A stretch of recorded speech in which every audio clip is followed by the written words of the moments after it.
What's going on, everybody? Welcome back to GmiasWorld, and what we're going to be talking about right now is one thing that you have to do immediately because it's probably costing you games the same way that it cost me games in Weekend League. Now, I only played 23. I'm gonna show you guys what happened. This is the final day, I believe, of Blitz, though, so we're going to take a look at some of those other things as well, but primarily for the purposes of this video, I'm going to explain to you guys exactly what was happening and why, when I tested it out, that it did not work for me. Pretty much, it's the enforcer on the linemen, the left outside linebackers, and like I said, the regular D line. It does not work the same way as it does with the strong safeties, or even probably the free safety once they release something that can get it. Now, I did not get to finish all my games this week. I think I got a ranking of 66, which is kind of low end for me. Primarily, I like to get myself up to higher rates.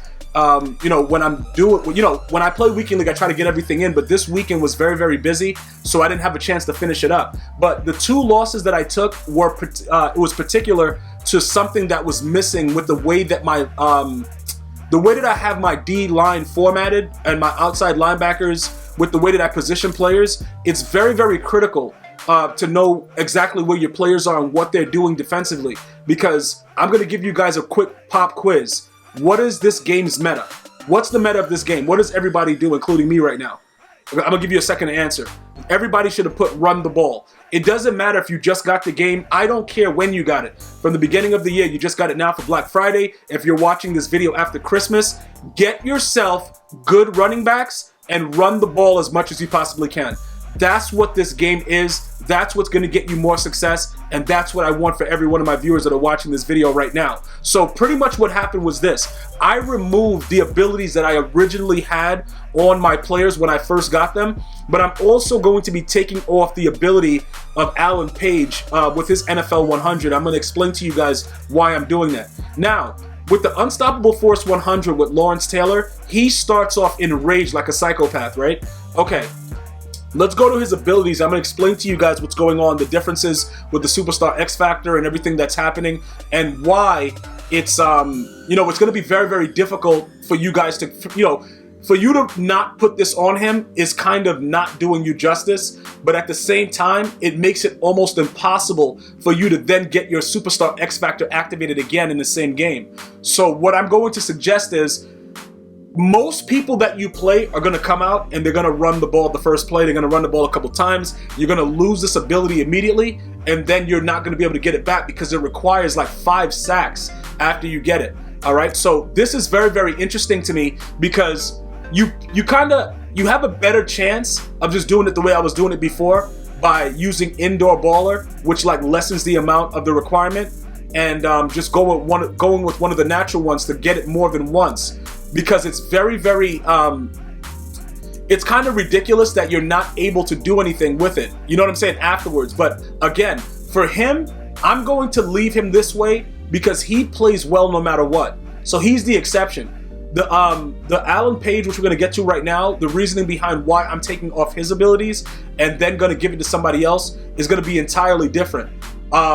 With the way that this works, right, when you look at this stuff, the Edge Threat Elite, I took away the Enforcer because I told you guys I was going to test it out, and I asked you got to give me a couple days. So I played all those games, well, a majority of those games with Enforcer on. Not one fumble. It was not one fumble. Waste of time. And this was on clean hits too. And me trying to click on and hit stick, no fumbles, right? Not like Pat Tillman or Jamal Adams, those big hitting safeties. Because remember, with Jamal Adams, like Ray Lewis, the middle linebackers, even Patrick Willis, these guys that get it, you can click off and they'll still blast somebody into another galaxy. The left outside linebackers, or anybody that's not a middle linebacker, and the D line, Enforcer does not work the same way. So once I put back on Edge Threat, one of the things that you're going to notice immediately, when you play these players that run around in the backfield like absolute savages with Andrew Luck, Mike Vick, and things like that, this Edge Threat Elite, he's going to be able to get off the block a little bit better. Now remember this though, the game is designed for them to run directly in, and then they get like, chop blocked or whatever by running back, and then they're on the ground, and then that's how the QB breaks the pocket. What I've noticed about this though, is he kind of stays wide and stays out off the edge. If you contain him For those of you guys that still use contains, I don't believe that contains work the way that they should. So I try to keep them with the proper blitz angles. I'll crash them up, I'll crash them to the left, I'll crash them right. Sometimes we may use a contain, but that comes naturally in some of the defenses, and you may have to otherwise, revamp it. But I don't really like the way that Enforcer worked at all. For my left, right outside linebacker, left outside. If you're not a middle linebacker or a strong safety, I would not recommend Enforcer. I would recommend edge threat elite. Now, this is ideal for him, but let me tell you something else where I also made a mistake and I kind of left everything the same, except for the fact that I also took Enforcer off of Alan Page. So like I said, with this right here, before we get to Alan Page and why we're going to be changing everything, this is what I need you guys to understand, right? This guy right here, we're gonna leave him with his NFL 100 on, even though it takes him a lot longer to get it, because his numbers he plays insane no matter what.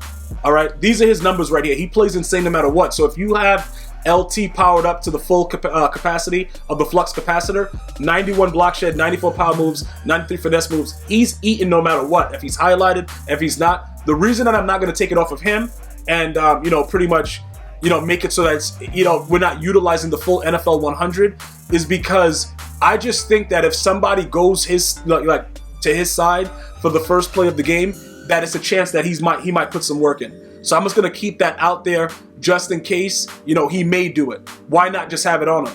But this guy, this is what the interesting thing is about the D-tackle Alan Page. He's gonna play, great no matter what. The issue is giving him edge threat elite is stupid, and I'm a moron for doing it. For that, and also I think, what did I do? I also, didn't I put something else? Yeah, I had Enforcer on him at 1.2.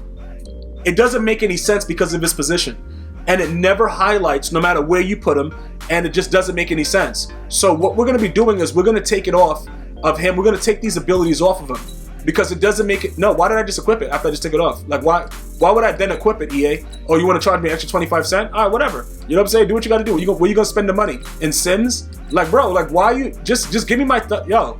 Anyway, taking everything off of him. Now you might say, what about finesse specialist? Why wouldn't you leave that? Why wouldn't you keep him with the NFL 100 ability?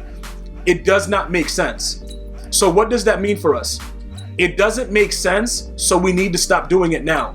Because if we don't and we keep going down the same path, it's gonna be an issue, going forward. So we want to cut our losses and make sure that we have players that can make plays regardless of the position that they are on the field. So it would be probably better for you to have it with a situation where, like right now, the way that I have my team set up, hold up, I got to refund this ability.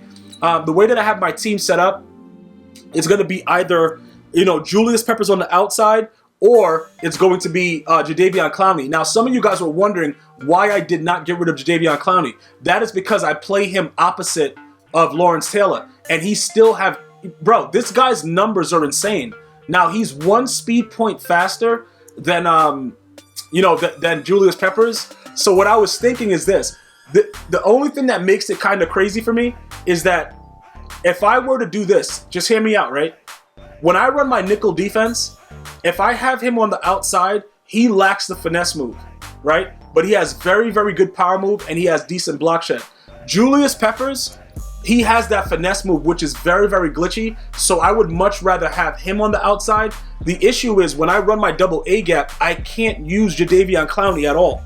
You know what I'm saying? Like, it's nothing I can do with him, because if I put Julius Peppers on the outside as the linebacker, he can't go to the D-tackle position, but Julius Peppers can. The issue with Julius Peppers, again, he goes to an 88 speed. He has a decent excel, but you could see that finesse move is something that is extremely key. But the one thing that I've noticed since I've switched it up and started to play Julius Peppers at D-tackle or inside, he sheds instantly. So that's pretty much the problem that we're all going to have right now, because they're going to obviously be releasing more players that we're probably going to want in this the coming weeks. NFL 100, the Christmas promo, things like that. What do we do here with this? Because like I said, with Julius Peppers, it's something about that finesse move and getting off the edge that makes him unique. The problem is, like I said, with the 2-4-5, it becomes an issue. The 2-4-5 double A gap. Now, I believe that it's the same way with the regular nickel double A gap, I believe. If it's something that we can change up, because I can't really go to the regular one because I would have to have a base 4-3, and I don't want to do base 4-3. Obviously 4-3 defense sucks this year, so you don't want to have 4-3 defense, so we're going to still need that 3-4. And again, the double A gap comes automatically as a 2-4-5. But I think there is one playbook that gives you just a regular nickel double A gap. Maybe we can get Jadeveon Clowney in somewhere along that, but I don't want to have him there and not be utilizing him. So you see that they both have the same acceleration. This guy has, I think, a little bit more, because his block shedding is higher, Jadeveon Clowney, and his power moves is higher. But the finesse moves is the key to this guy doing what he does. So look, this is our option, right? We can give Julius Peppers as the outside guy a lot of the ability, and then we can put Jadeveon Clowney in the middle, and then just have him for the double A gap, he and Shazier over Ray Lewis. But I don't like that, because Ray Lewis is also a monster. He just lacked, yeah, but then look at that. Yeah, we're probably right. We probably should use him in a double A gap, Jadeveon Clowney. Yeah, we probably should. Now that I'm looking at it, yeah, we probably should. I didn't even realize Ray Lewis's power moves are so low, but he has very, very good, the play recognition at the 93, and then he kind of sees stuff in the run game. Like, he's like a made run stuffer in the game, so probably that's, the reason behind it. But what I'm going to do is this, just to make it simple for everybody, we're going to give Julius Peppers back the abilities. And we're going to try to work it out and put Jadeveon Clowney in the double A gap and take Ray Lewis out of it, just because of those numbers, and see if we get better pressure. If that doesn't work for my double A gap blitz, which I tweeted out and showed you that I consistently get dual edge heat, then we'll go back and we'll revamp it. All right, so we're going to just go back and make Julius Peppers, and it's simply because of how high his finesse moves are. That finesse move is really, really crazy. Higher chance to defeat run blocks and disrupt catches. But we're not worried about that. What is this? Momentum shift. On-field opponents have their zone progress wiped.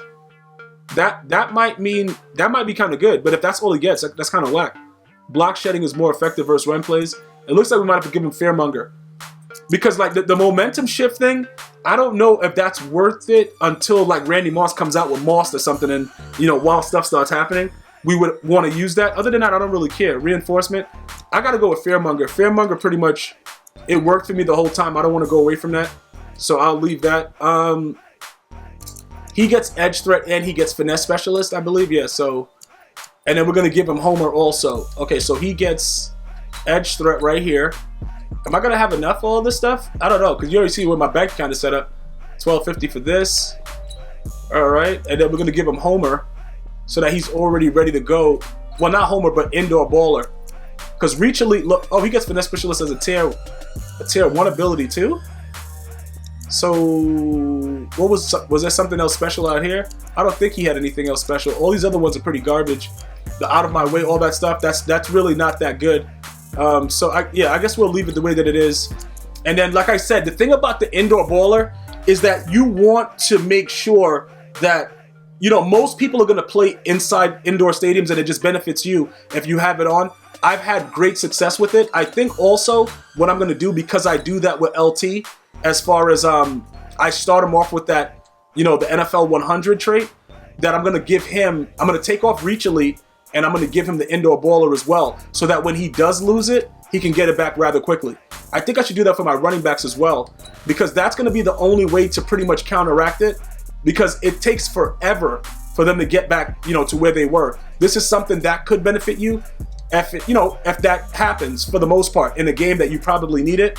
Instead of having Reach Elite, I think that's what I'm going to do. Okay, power. We have the power specialist and we have the Reach Elite. All right, so we're going to go ahead and take that off. We're going to go ahead and get our refund from it. All right, and then for the most part, you guys can go with indoor baller or you can go with Homer. Either way, it's a gamble. I just believe, for me, that a majority of the people, it makes sense to play indoors, so it helps us, to have that on our players, especially for him, so we can get it right back, because it's just way too much stuff that goes on. And then if you're not playing indoors, it doesn't matter anyway. He's still going to play like a savage, but if you do, it's just another benefit. Now, going back to this situation over here, what do we have? 630 in training. I think he only has let me see what's going on with Eric Dickerson right now real quick, because that was something else that I wanted to pretty much point out. Okay, so we'll go indoor baller with him as well. because we have the evasive on him. We don't really need anything else.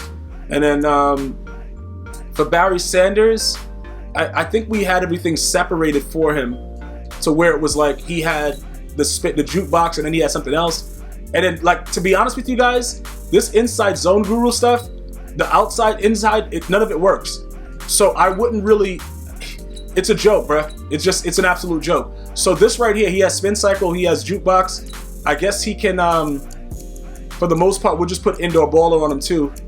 Jukebox, yeah, like all of the other stuff, like with all this extra thing where it looks like he's blocking and doing all that, it doesn't really work, guys. I just want to make sure that we break it out and you guys understand that. I thought that it was something else that was going to be pretty good to help the run game, but it doesn't. The run game is OP no matter what. So you could just give him indoor baller. He has the spin cycle and he has the jukebox already. So we'll give him indoor baller right now. And then if it just so happens, you know, that he gets it. Spin cycle, jukebox. So pretty much this is like a combination that gives us evasive.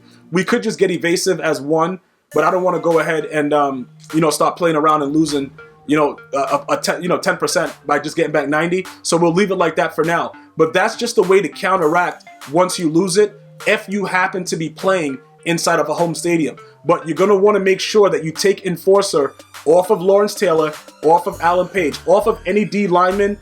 Unless it's a middle linebacker or a strong safety, just get rid of it right now.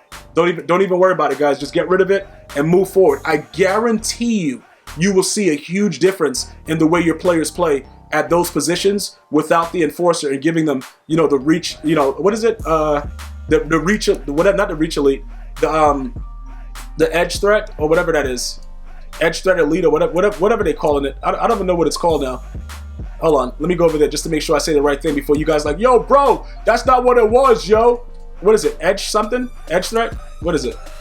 Yeah, edge threat elite. Yeah, I was right. Okay. Yeah, so I would go with that. Take off Enforcer, and then you should be seeing a lot better situations. And then, like I said, put the homer on just in case you're, you know, inside a home stadium. You still have the opportunity to get stuff done, get your things back rather quickly. And then also with the selfless that I have on Pat Tillman, that's also ideal as well because the hit sticks and everything like that, that pretty much works out. The reason that we can't do anything else to kind of make, you know, make this a little bit better as far as like, you know, getting selfless faster, because it is what it is. We have indoor ballers. Sometimes it'll be 4 hit sticks. If we don't have an indoor stadium, it's going to go ahead and be 5. So it is what it is. You can always get it. Lurker is a must-have, and Enforcer, I've already talked to you guys about that. It's crazy. So that's pretty much, you know, if you don't have Lurker on, he'll just stand there and never jump for the ball. So you got to pay for that animation. You got to have that on as an ability.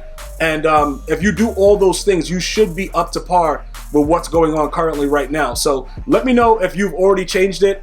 Did you get fumbles with Enforcer on LT or Alan Page? Maybe I'm missing something, but I played like 10, 15 games with it on. I got 0 fumbles. So let me know, you know, your experience with it. I'm going to see you guys and girls next time. You enjoy your day. Stay blessed. One love, y'all.